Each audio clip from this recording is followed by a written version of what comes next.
Beverly? Can he choke out Flores? Will he become our Common Joe? This is his chance right now, folks. The best chance he's had the entire fight. This is Common Joe. Do you have what it takes? He said it on Murray. It's over. It is over. The fight is over.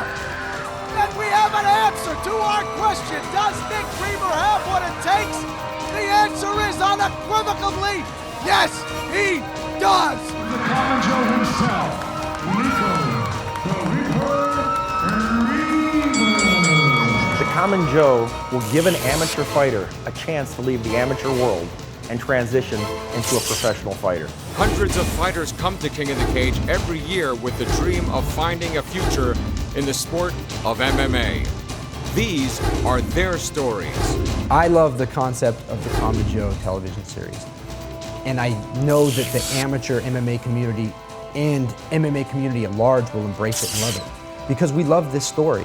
We love the story of following the amateur fighter pursuing his dreams and becoming something better than he is right now. When you're watching fights, you know the fighter through his fighting. You don't really know the fighter. To get to know the fighter, we watch Common Joe. Common Joe gets into the background of who the fighter was before they were a fighter, what they did, what sacrifices they made to become a fighter. It's easy to look at the top fighters in the world and say he's the best or he's not the best.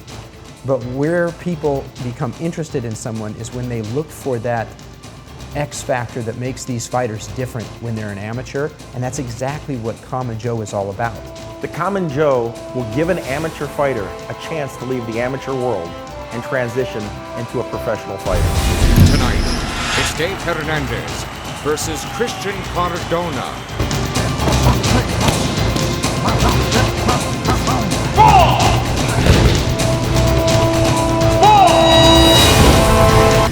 This is Common Joe. Do you have what it takes?